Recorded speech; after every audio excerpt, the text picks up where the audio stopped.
Hello, I'm Paul. I work for Sustrans, the charity making it easier for people to walk and cycle. We connect people and places, create livable neighbourhoods, transform the school run, and deliver a happier and healthier commute.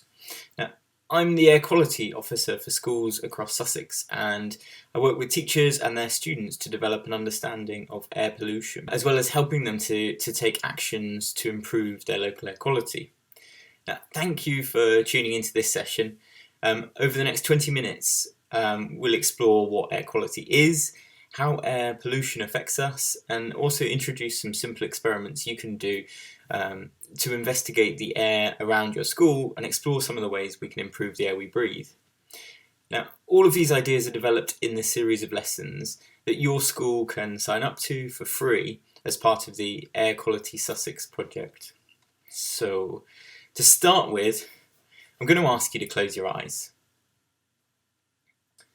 Now, take a deep breath in and out, and open your eyes. Now, how many breaths do you think you take every minute? So, for adults, it takes between 14 and 20 breaths a minute, or it takes us, or we do. But with children, it's a little bit higher, so it might be between 20 and 30 breaths a minute. But how many breaths do you think then that we take in a full day, in 24 hours? Well, it's 20,000. And 20,000 is such a large number. Hopefully it shows you how important the air is that we breathe.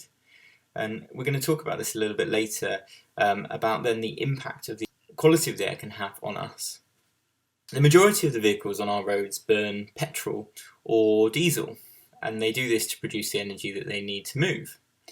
In fact, let me ask you another question. How many cars do you think there are in the UK? Now, there's actually more than 40 million cars in the UK, and about 99.8% of them are powered by fossil fuels. Now, the government has committed to banning the sale of petrol and diesel cars by 2030, but even electric cars cause pollution through the wear of their tyres and brakes. So, let me ask you another question. What do you think is the most popular car colour in the UK? What's the most popular car colour? Now, it's actually black. You can see here that around a quarter of all cars sold in the UK are black, but around about just under a quarter are silver, and then a very sort of 20% is blue, and then grey, and then white. Okay, so let's get back to the cars.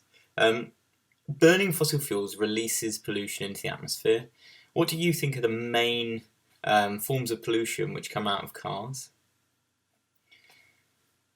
So the main ones are carbon monoxide and something called particulate matter. Now, let me show you this diagram. Particulate matter are microscopic pieces of dust and soot which can actually get into our lungs. And so it's nitrogen dioxide and particulate matter that are the things that we're really worried about from vehicles. So you might have been to a large city like London and at the end of the day had black bogies in your nose. As unpleasant as this is, that's actually the stuff that we can see and your nose has filtered out. It's the air pollution that we're more worried about is the stuff that is like nitrogen dioxide and particulate matter, which is smaller than a human hair and is the stuff that you can't actually see.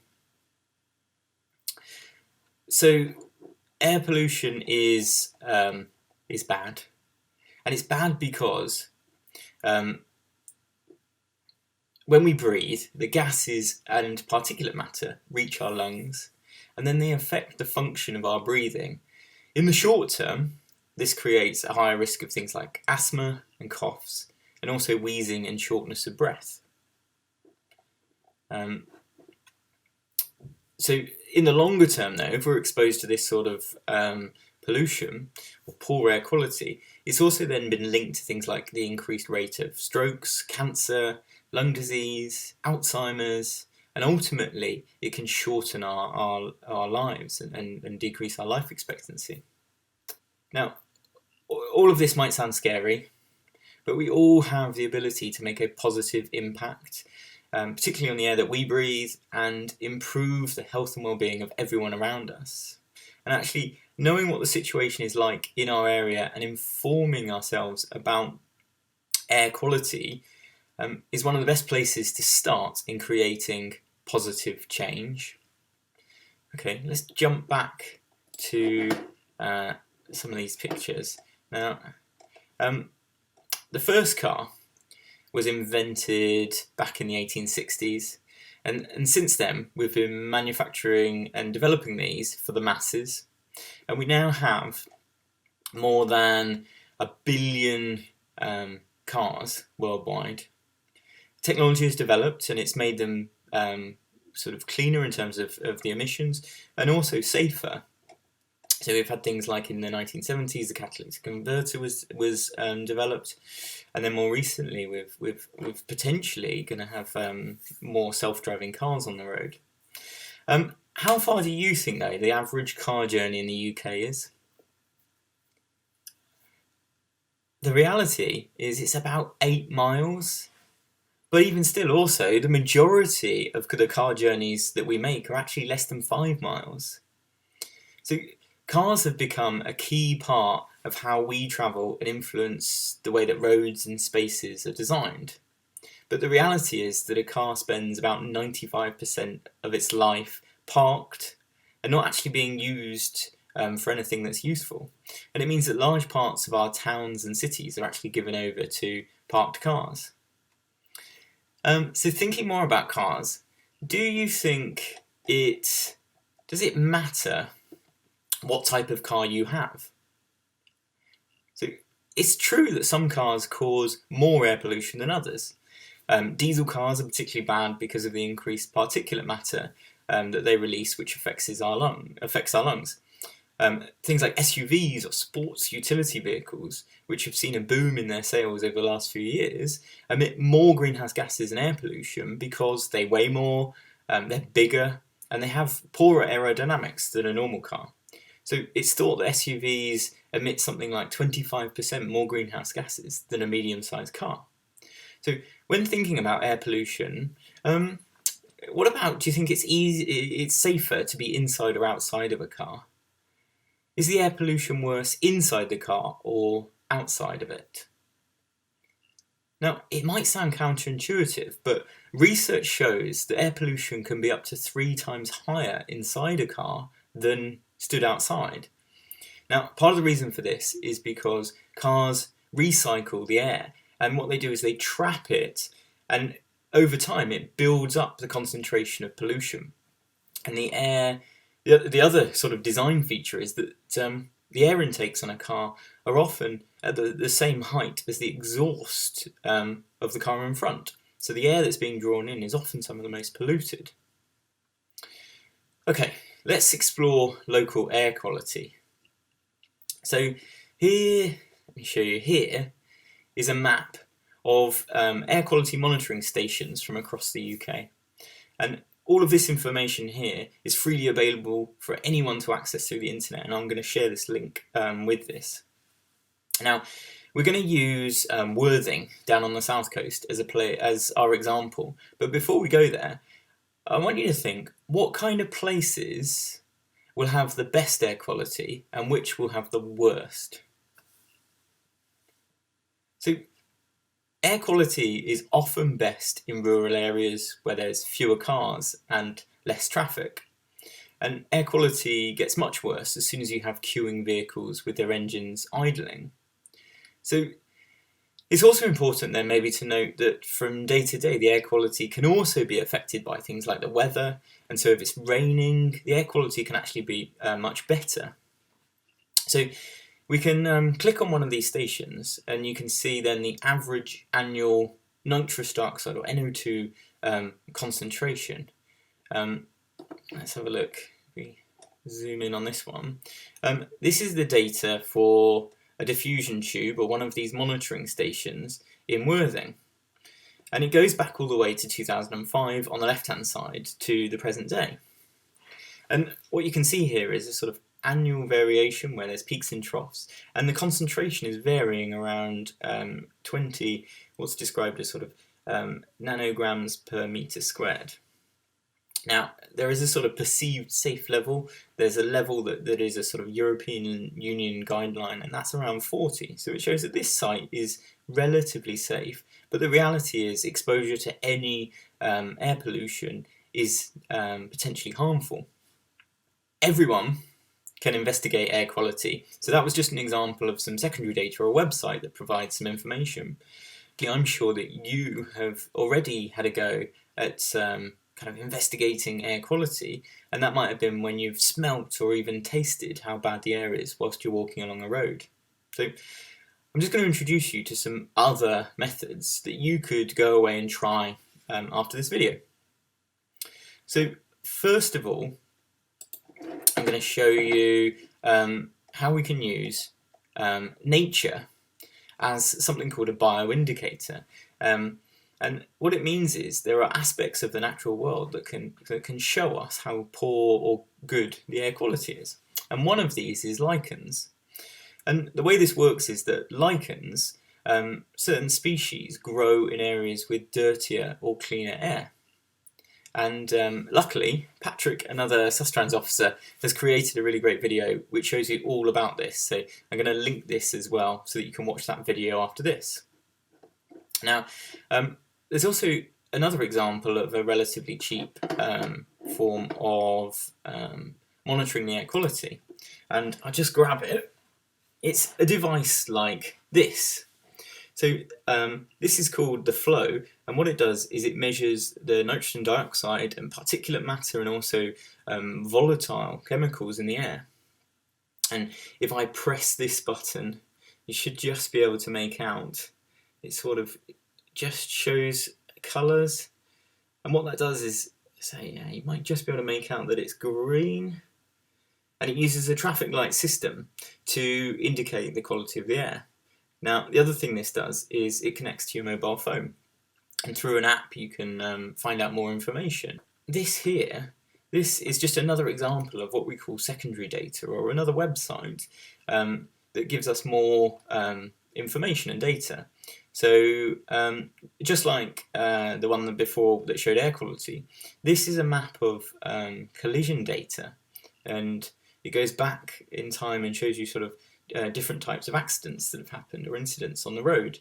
And equally, this website also has links to things like traffic count, so you can see the number of vehicles or cyclists who travel on a certain road.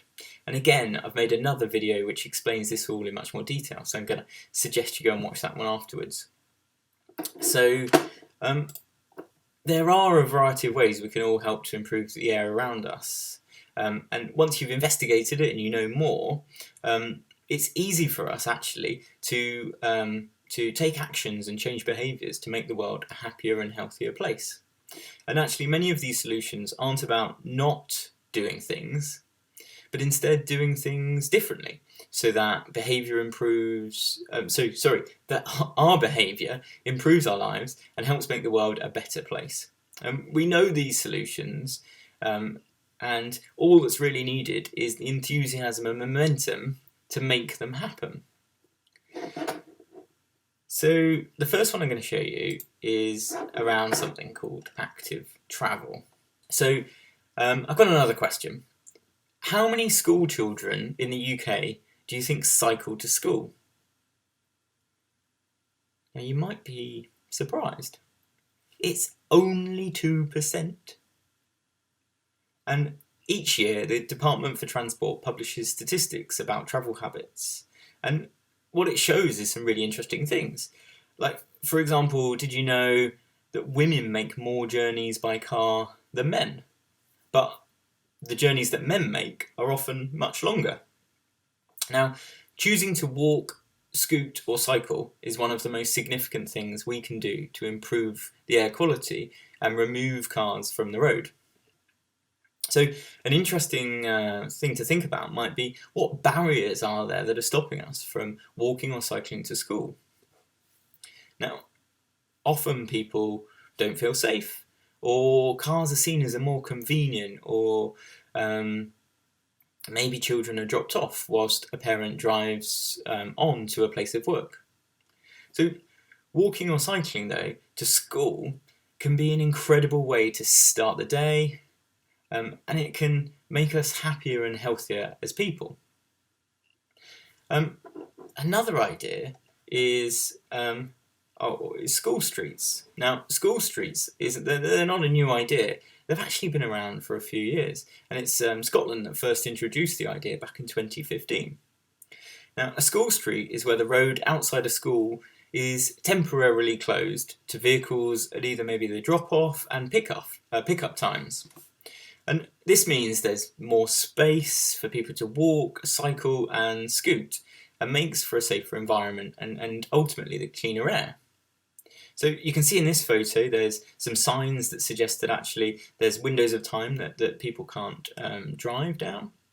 Often there are barriers that are put and manned by people, or there might be bollards in the road or something that is temporary to stop the movement of vehicles.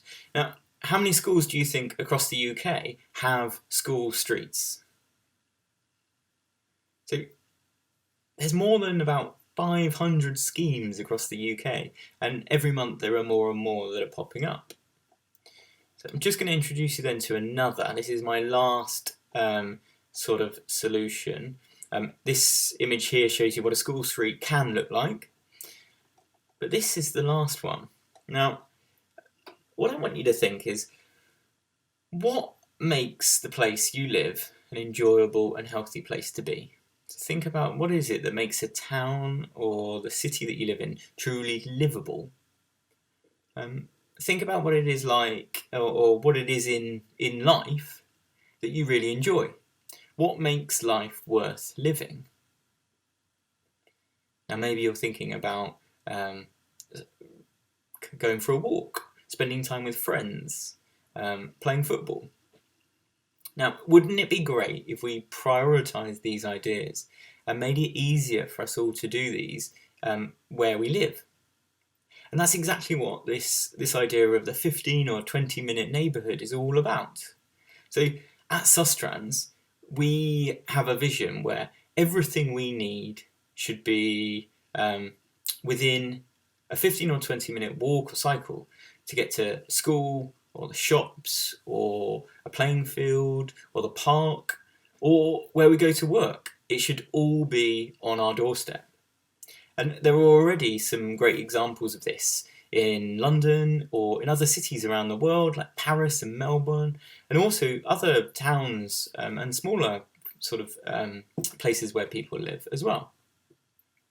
So having explored